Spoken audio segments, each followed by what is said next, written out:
Good morning.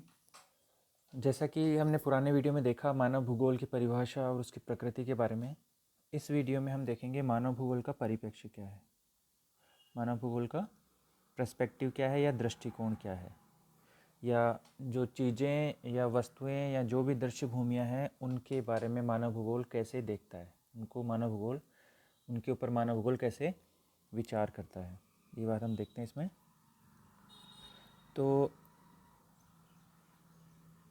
सबसे पहले मानव भूगोल का जो प्रमुख परिप्रेक्ष्य या दृष्टिकोण है वो एरियल डिफरेंशिएशन या एरियल कॉम्बिनेशंस की बात करता है, क्षेत्र संयोजन या क्षेत्र विभेदन की बात करता है और वस्तुओं को समग्रता में देखता है, आइसोलेशन में नहीं देखता, उनको केवल किसी परिघटना को उस परिघटना के संदर्भ में नहीं देखता, बल्कि ये देखता है कि वो जो परिघटना घटित हुई है उसका पास्ट क्या था, उसके पहले पर्यावरण कैसा था और किन परिस्थितियों के कारण वो परिघटना घटित हुई तथा उसका भविष्य में मानव के ऊपर या भौतिक पर्यावरण पर क्या प्रभाव पड़ेगा।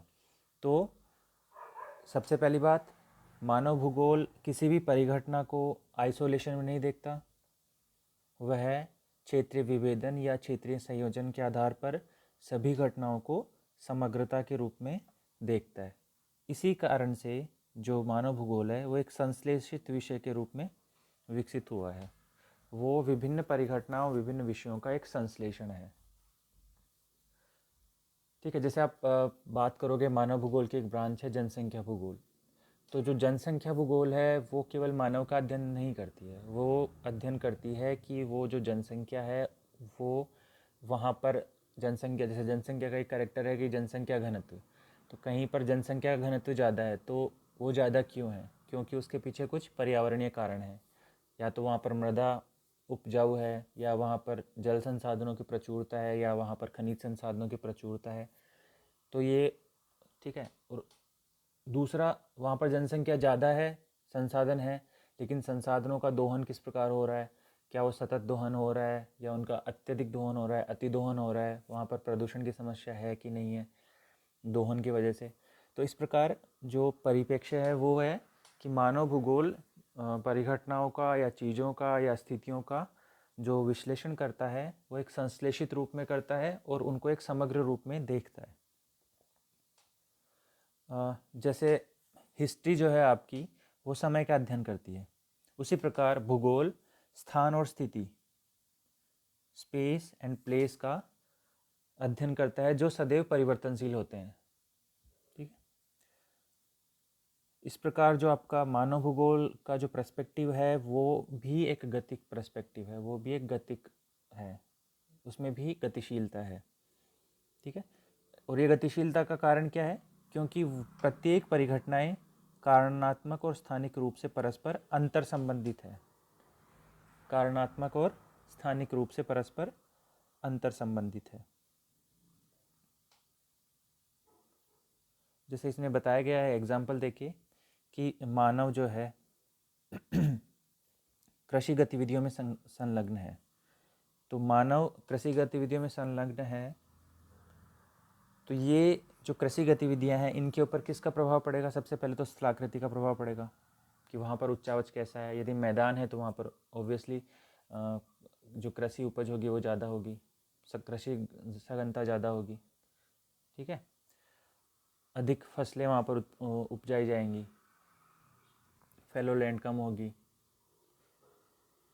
जलवायु परिस्थितियाँ वहाँ पर कैसी है, यदि वहाँ पर पर्याप्त वर्षा होती है तो पर्याप्त ऑप्टिमम वर्षा होती है तो वहाँ पर अधिक उत्पादन होगा, लेकिन अत्यधिक वर्षा, अतिवृष्टा और अल्पवृष्टि दोनों की स्थिति में वहाँ पर उत्पादन पर प्रभाव पड़ेगा। तकनीकी स्तर कैसा है, जनशक्ति कितनी संलग्न है, और सांस्कृतिक प्रथाएं क्या है, क्योंकि सांस्कृतिक प्रथाओं से खान पान डिसाइड होगा और खान पान से ये डिसाइड होगा कि वहाँ पर किस प्रकार की फसलें जो कृषक है वहाँ पर वो उत्पादित करते हैं।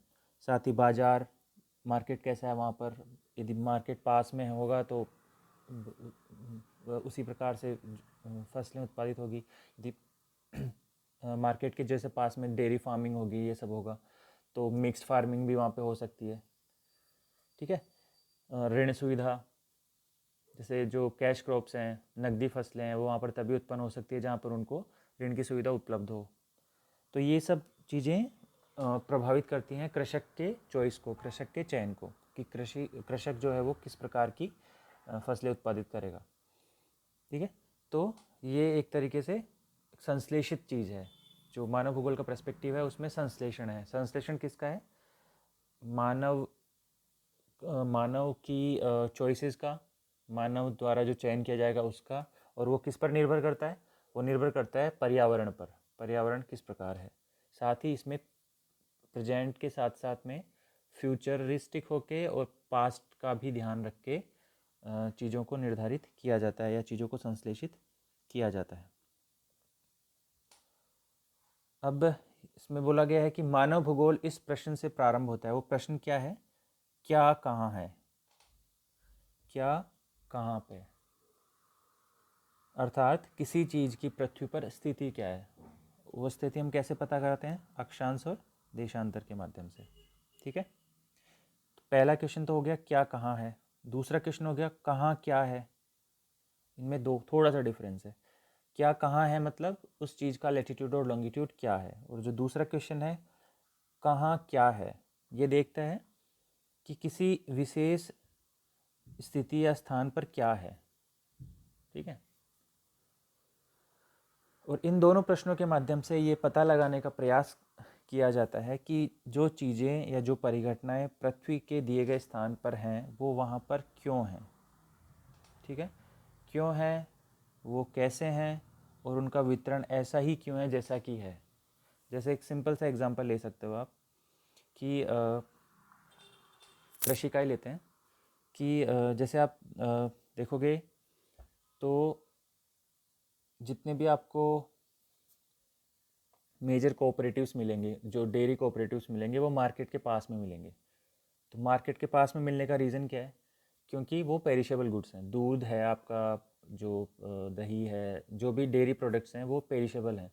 तो यदि वहाँ पर रोड ट्रांसपोर्ट अच्छा नहीं होगा, ठीक है, सड़क अच्छे नहीं होंगे, परिवहन की सुविधाओं का विस्तार नहीं होगा, मार्केट यदि पास में नहीं होगा, तो वहाँ पर डेयरी फार्मिंग पॉसिबल नहीं होता। तो ये जो जितने भी फिनोमिना है इनका जो संश्लेषित रूप से जो अध्ययन किया जाता है वो किसका पर्सपेक्टिव है? मानव भूगोल का दृष्टिकोण है। मानव भूगोल चीज़ों को संश्लेषित रूप में देखती है। ठीक है, देखो ये सुदीप्ता अधिकारी का बुक है, उसमें इन्होंने लिखा है मानव भूगोल के परिप्रेक्ष्य को समझने के लिए अन्य विषयों से भूगोल के अंतर को जानना महत्वपूर्ण है। और वो अंतर क्या है?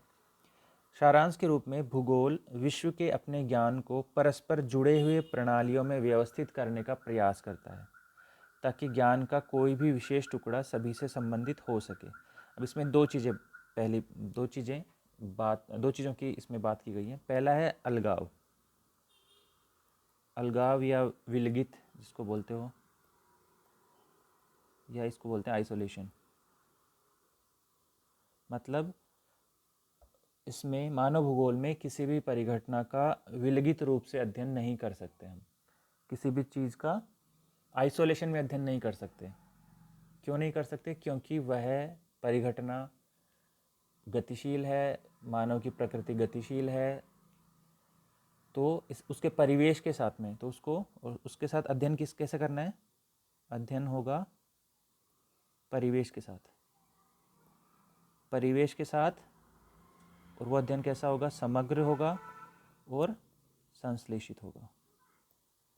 ठीक है, तो मानव भूगोल का जो अध्ययन होगा वो विभिन्न प्रणालियों के साथ में संश्लेषित होगा।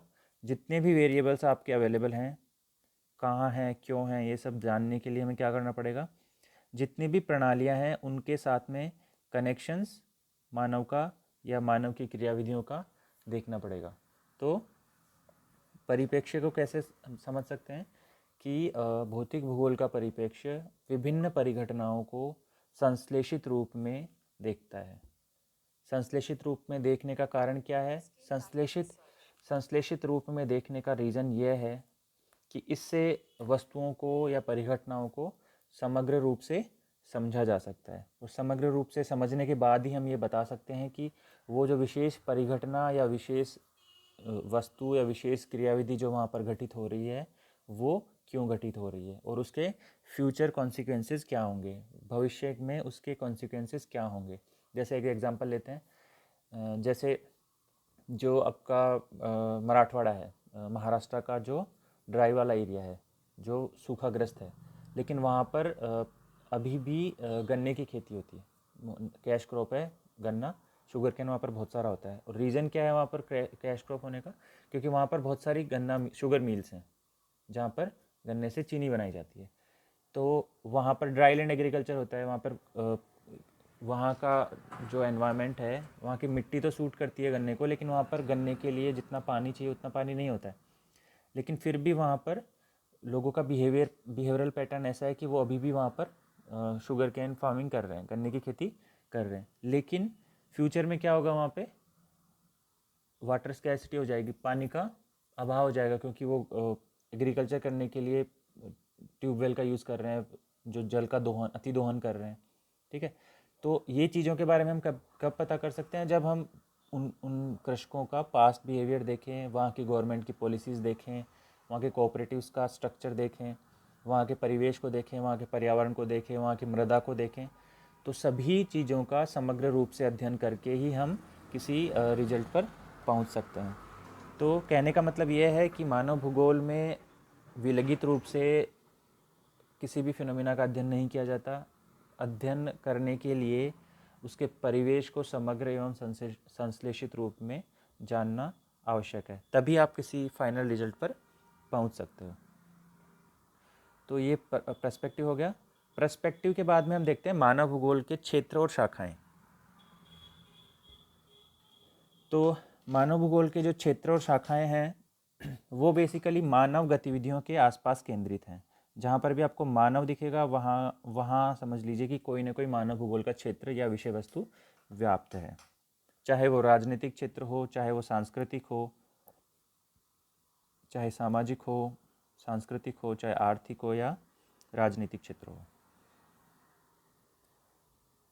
अब आप देखोगे, जैसे ये रिचर्ड फेनमैन का एक डायग्राम है 1919 में जो उन्होंने बनाया था, इन्होंने इसमें मानव भूगोल का क्षेत्र दर्शाया है।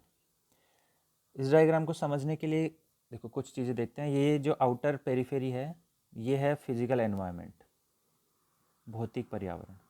ठीक, ये दोनों हैं भौतिक पर्यावरण। और अंदर वाले में जो डाला है इन्होंने डाला है मानव भूगोल, पर्यावरण भूगोल। और ये बहुत सारे ये सारे सब्जेक्ट्स हैं। ठीक, तो इन सब्जेक्टों का जब इंटरेक्शन मानव के साथ होता है, जिनमें फोकस एरिया मानव होता है, पर्यावरण तो ऑब्वियसली होगा ही होगा, बट मानव को जब फोकस में रख के किया जाता है तो वही जैसे डेमोग्राफी की बात करते हैं, जनसंख्या की बात करते हैं, उसका एक फिजिकल एनवायरनमेंट वाला पर्सपेक्टिव है। लेकिन जब उसी चीज़ को हम मानव भूगोल में पढ़ते हैं तो हम बोलते हैं पॉपुलेशन ज्योग्राफी, जनसंख्या भूगोल। ठीक, वैसे ही आपका साइकोलॉजी हो गया, मनोविज्ञान जो हो गया, उसका जब ह्यूमन इंटरेक्शन के साथ ह्यूमन सेंट्रिक हम स्टडी करेंगे तो मानव भूगोल में उसी की ब्रांच है आपकी बिहेवियरल ज्योग्राफी, व्यवहारात्मक भूगोल, जो आपको बताती है कि प्रत्येक किस मतलब व्यवहार किस पे डिपेंड करता है, कौन कौन से वेरिएबल्स हैं जिस पर मानव अपना जिनके आधार पर मानव अपना व्यवहार निर्धारित करता है।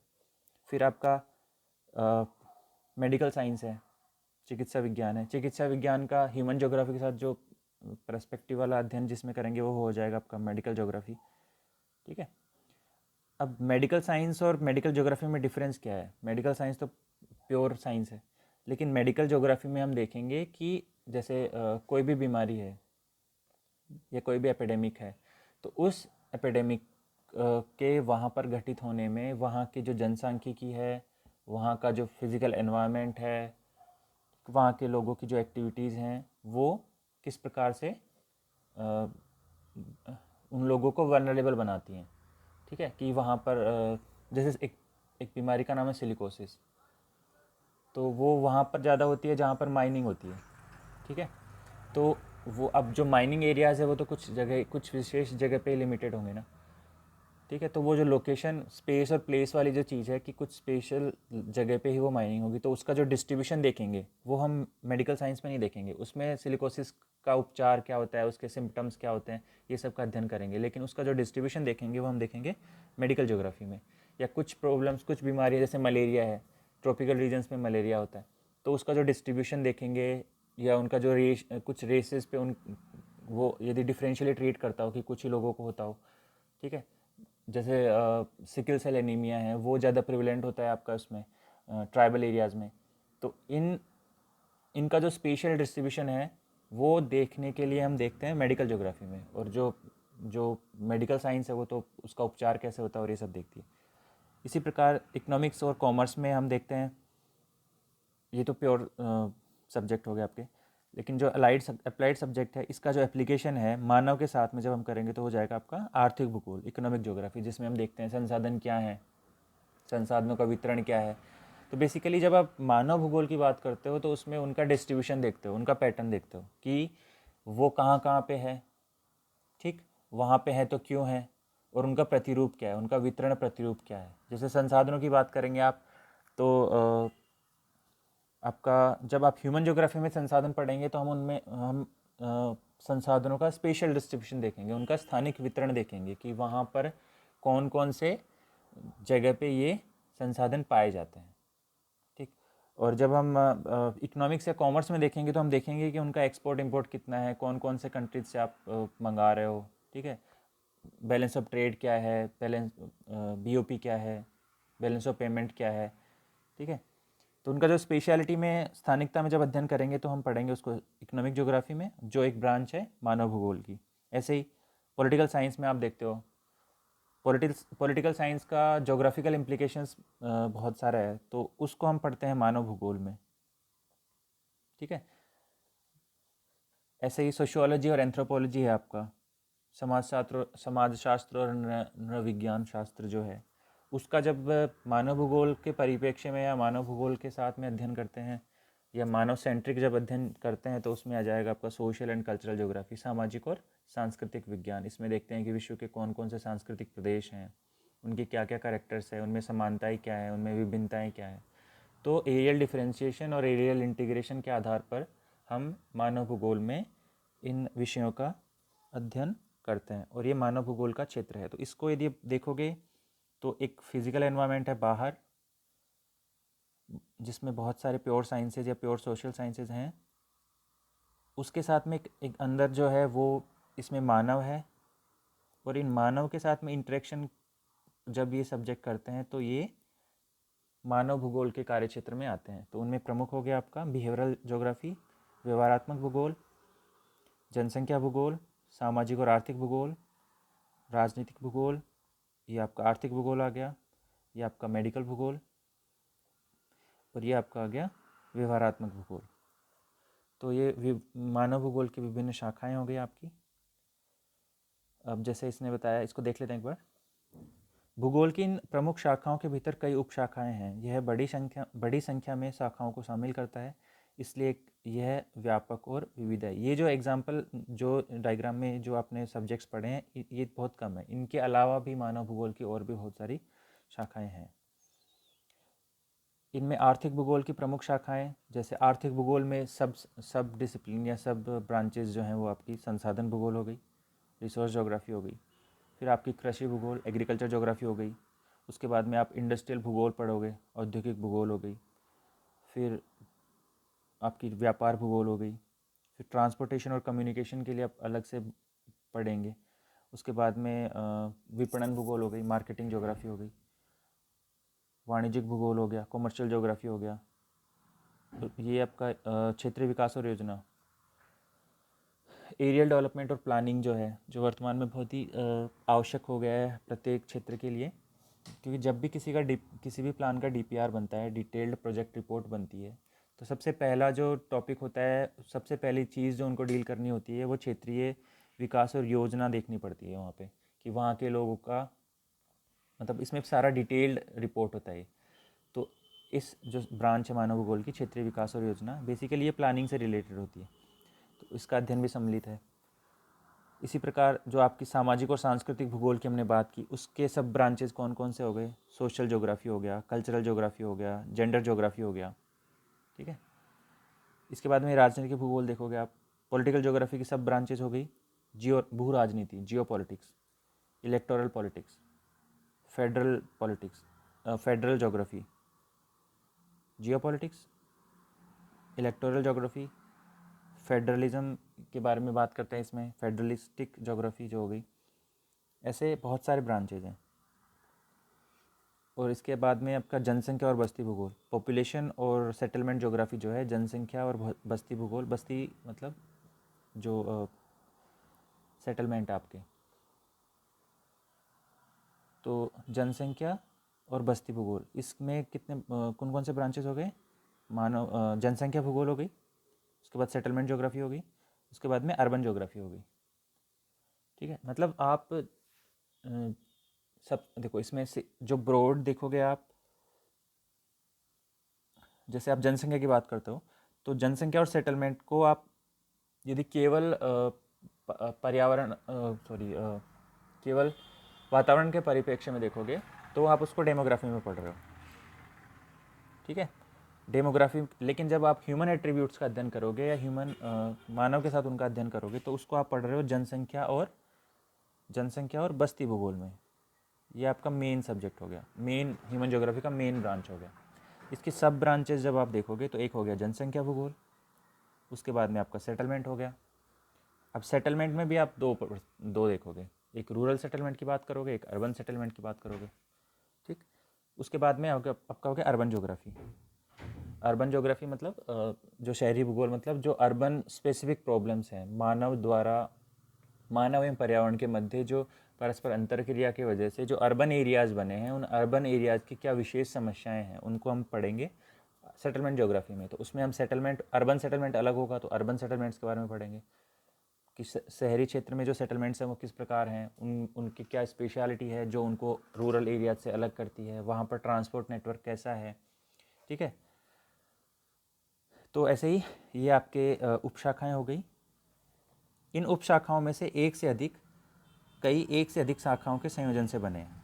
जैसे क्षेत्रीय विकास और योजना जो है, जो बताया भी आपको, ये आर्थिक भूगोल, सामाजिक भूगोल और सांस्कृतिक भूगोल, जनसंख्या भूगोल, इन सब, या राजनीतिक भूगोल, इन सब का मिश्रण है, मतलब सबका अमलगमेशन है। सबको मिला के, सबका संश्लेषण करके क्षेत्रीय और योजना भूगोल बनाया गया है, ठीक है। अब इसमें क्या करते हैं, इसमें क्षेत्रीय और स्थानिक अध्ययन के साथ साथ बहुत सारे टूल्स, जोग्राफिकल टूल्स यूज़ करते हैं योजना बनाने के लिए या प्रेडिक्शन करने के लिए, जिसमें आप सांख्यिकी यूज़ करोगे, कार्टोग्राफिक मेथड्स यूज़ करोगे, रिमोट सेंसिंग, जीआईएस और जीपीएस यूज़ करोगे, ठीक है। ये यूज़ क्यों करोगे? क्योंकि हमें इनके माध्यम से क्या होता है, ईजी हो जाता है किसी भी जगह का स्थानिक वितरण देखने में। मॉडलिंग कर सकते हो आप, चीज़ों को प्लान करने से पहले बता सकते हो कि यदि ये प्लान आप यूज़ करोगे तो इसका क्या कंसिक्वेंसेस होंगे, ठीक है। कितना एरिया आपको फॉरेस्ट, जैसे मान लो कि आपको किसी एरिया की वो करनी है, प्लानिंग करनी है, तो आपको उसका सबसे पहले तो आपको ये देखना पड़ेगा कि वहाँ पर एग्जिस्टिंग सिचुएशन क्या है, वर्तमान में वहाँ पर चीज़ें कैसी हैं, मतलब उनका स्थानिक वितरण क्या है, ठीक है। वहाँ पर डिस्ट्रीब्यूशन कैसा है, चीज़ों का वितरण कैसा है, ठीक, सर्विस का जो लेवल है वो कैसा है, ठीक है। अब आप जब प्लान बनाते हो तो आप थोड़ा सा प्रिडिक्शन भी करते हो कि यदि ये प्लान एग्जीक्यूट होता है तो इतने सालों तक हम ऐसा कर सकते हैं। तो उन सब प्लान्स को एग्जीक्यूट करने में आपको ये जो चीज़ें हैं, सांख्यिकी हो गया आपका, रिमोट सेंसिंग हो गया, जीआईएस हो गया, ठीक है, रिमोट सेंसिंग हो गया, जीआईएस हो गया, जीपीएस हो गया, ये चीज़ें आपको हेल्प करती हैं। तो वर्तमान स्वरूप में क्या हो रहा है, जो मानव भूगोल का जो विषय क्षेत्र है वो विस्तृत होता जा रहा है। विस्तृत होने का रीज़न क्या है? क्योंकि कोई भी विषय तभी यूज़फुल हो सकता है जब वो थोड़ा सा ह्यूमन सेंट्रिक होके चीज़ों को एग्जीक्यूट करे या परिघटनाओं को देखे। केवल आइसोलेशन में हम केवल पर्यावरण की बात करेंगे, केवल हम ये बात करें कि अच्छा मृदा है तो मृदा का कंपोनेंट क्या है, मृदा में कौन कौन से मिनरल्स हैं, ये सब हम बात करें, जब तक हम ये नहीं देखेंगे कि वो जो मृदा है वहाँ पर मानव उसका कैसे यूज कर सकता है, और यूज भी कैसा होना चाहिए, सतत यूज, संधारणीय यूज। ऐसा नहीं हो कि 10 साल तक वहाँ पे कृषि करी, उसके बाद में ज़मीन बंजर और उसके बाद में किसी काम की नहीं है। तो चीज़ों को संश्लेषित रूप में अध्ययन करके ये सब किया जा सकता है। और जो मानव भूगोल की जो भी शाखाएं हैं वो चीज़ों को पर्यावरण और मानव दोनों के साथ में संश्लेषित करके अध्ययन करती हैं। तो ये जो विषय क्षेत्र है, जो प्रकृति है, कार्य क्षेत्र है, और जो जितने भी मानव भूगोल की शाखाएं हैं, ये सारी आपकी संश्लेषण पर आधारित हैं। ये आइसोलेशन पर आधारित नहीं है, ये सब किस पे आधारित है, संश्लेषण पर आधारित है। तो ये जैसे इसमें दिया गया है, मानव भूगोल की प्रमुख शाखाएं या आर्थिक भूगोल, सामाजिक और सांस्कृतिक भूगोल, पॉलिटिकल ज्योग्राफी, जनसंख्या और बस्ती भूगोल, मेडिकल ज्योग्राफी, ये आपकी है मानवतावादी या कट्टरपंथी या आमूल परिवर्तनवादी भूगोल। ये हम पढ़ेंगे मात्रात्मक क्रांति के विफलता की वजह से ये सारे भूगोलों का जन्म हुआ। ठीक है, कब आया ये मानव भूगोल की, जब हम विकास की वो पढ़ेंगे तो उसमें देखेंगे कि कैसे मानव भूगोल डेवलप हुआ ओवर द पीरियड। और ये जो आपके ह्यूमनिस्टिक ज्योग्राफी आए, रेडिकल ज्योग्राफी आए, ठीक है, तो ये आए मानव भूगोल में जो मात्रात्मक क्रांति चल रही थी, प्रत्येक वस्तु की मॉडल बनाया जा रहा था, मानवीय व्यवहार को ध्यान में नहीं रखा गया था, तो उसके वजह से ये सारे भूगोल आए। इनको हम बाद के चैप्टर्स में पढ़ेंगे। ठीक है, तो ये आपकी हो गई है मानव भूगोल की प्रमुख शाखाएं और मानव भूगोल का पर्सपेक्टिव क्या है। तो बेसिकली मानव भूगोल की प्रकृति, पर्सपेक्टिव, कार्यक्षेत्र और शाखाएं, ये कुछ ही कीवर्ड्स के आसपास घूमती हैं। और वो कीवर्ड्स क्या है, एक है आपका मानव, एक है आपका परिवेश, एक है इनकी अंतर्क्रिया, एक है आपका संश्लेषण, सिंथेसिस। सिंथेसिस कैसा होगा, ऐसा सिंथेसिस होगा जो क्या प्रदान करे, गतिक संतुलन, डायनेमिक इक्विलिब्रियम या गतिक साम्यावस्था। ठीक है, गतिक साम्यावस्था जब होती है तो उससे परिवेश, मानव परिवेश, मानव परिवेश और मानव खुद, ये दोनों संतुलन में होते हैं। और जब ये दोनों संतुलन में होते हैं तो इस समय जो विकास कहलाएगा आपका, वो कहलाएगा संधारणीय विकास। संधारणीय विकास, संधारणीय विकास क्यों कहलाएगा, क्योंकि ये जब दोनों गतिक साम्यावस्था या गतिक संतुलन में होंगे तो दोनों एक दूसरे को इस प्रकार प्रभावित करेंगे कि दोनों में से कोई भी कुप्रभावित नहीं होगा, कोई माल एडजस्टमेंट नहीं होगा। ठीक है, संतुलन होगा लेकिन उस संतुलन से किसी को अधिक नुकसान नहीं होगा, ऐसा नुकसान नहीं होगा जो वापस से रिवर्स ना किया जा सके। ठीक है, तो अंतर्क्रिया, संश्लेषण, गतिक संतुलन, ठीक है, संधारणीय विकास, और ये जो शब्द हैं आप, ये इन्हीं के चारों तरफ पूरा जो मानव भूगोल का परिप्रेक्ष्य और ये सब है, ये घूमता है। इसके साथ ये ध्यान रखना कि जब भी आप मानव भूगोल या भूगोल के किसी भी विषय की बात करोगे तो उसमें स्थानिकता का अध्ययन आवश्यक है, स्पेशलिटी का, स्थानिकता का अध्ययन। स्थानिकता का अध्ययन जैसे मैंने अभी आपको बताया कि कोई चीज़ कहाँ पर है, क्या कहाँ पर है और कहाँ क्या है, ये जो चीज़ हैं स्पेशलिटी की बात करती हैं, स्थानिकता की बात करती हैं। बिना लोकेशन, बिना साइट और सिचुएशन, ज्योग्राफी में कोई भी चीज़ संभव नहीं है। ठीक है, तो ये चीज़ों का ध्यान रख के आप ये इसका मैंने PDF भेज दिया है, आप एक बार देख लीजिएगा फिर से, कुछ समझ में ना आए तो आप मेरे को पूछ सकते हैं। ठीक है, आज के लिए इतना ही, थैंक यू।